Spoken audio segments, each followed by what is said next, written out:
Hi, welcome back to Kids Club Online from Spring Hill Baptist Church. I'm Miss Chris, and today we're going to be learning some more about trusting.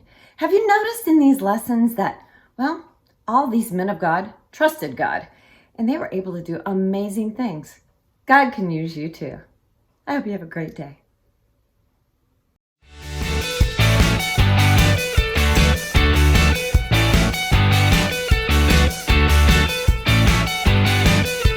The story before the story. Today, we're in the very first book of the Old Testament, Genesis.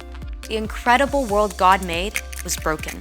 But God had a plan to bless the whole world through one family, God chose Abraham, who had a son named Isaac. who had twin sons named Esau and Jacob. Jacob tricked his big brother out of his rights and blessing as the oldest.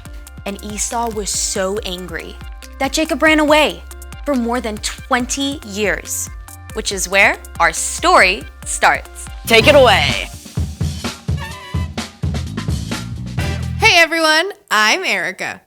Let's talk about Jacob and Esau. Things had been bad between these brothers their entire lives. So bad that Jacob stayed away for 20 whole years. Jacob had been living with his uncle Laban, and he had a big family of his own with lots of kids. But then, God spoke to him.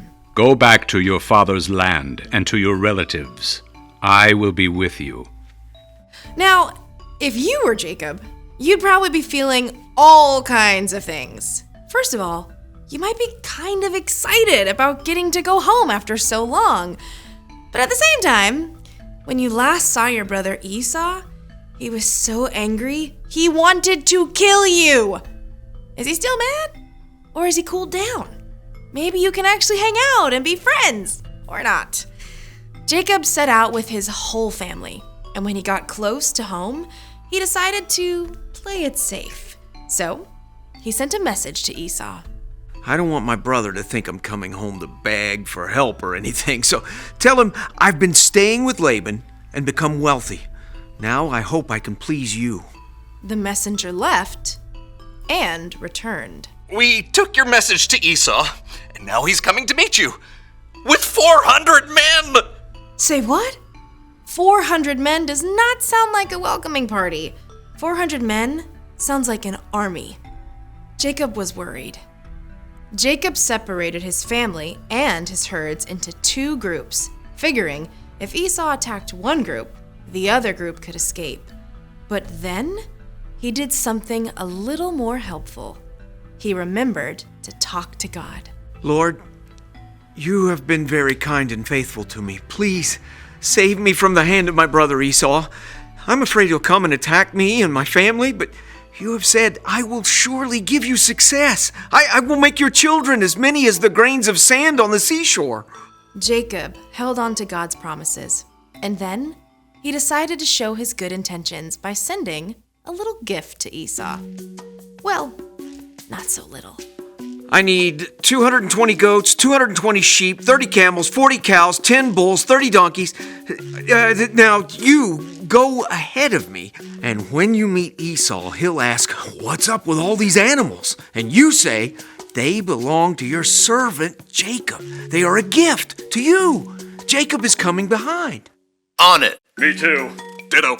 The whole time, Jacob was thinking, all these gifts will give Esau time to cool down, and then maybe, when he finally sees me, he'll welcome me.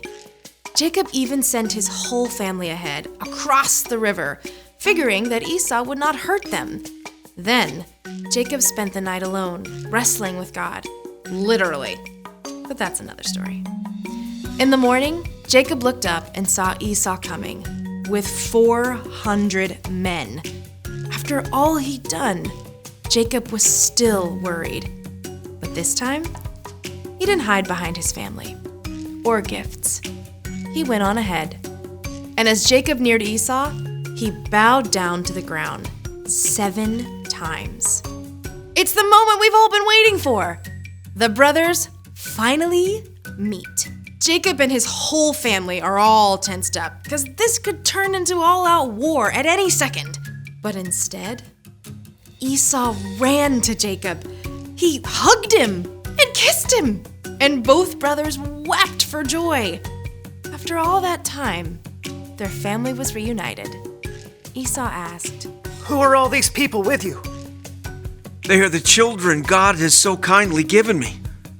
Why did you send all those herds I saw? I hoped I could do something to please you. I already have plenty, brother. Keep them. No, please, accept this gift. Seeing your face is like seeing the face of God. Then Esau went back to his home, and Jacob camped with his family in Canaan. The end! Wow. Jacob was so worried, but what he was afraid of didn't happen. Kinda sounds a lot like me today. I mean, I spend time stressing about something and then it turns out okay. It's super easy to do that, but you can trust God with the little stuff and the big stuff too. Jesus did that.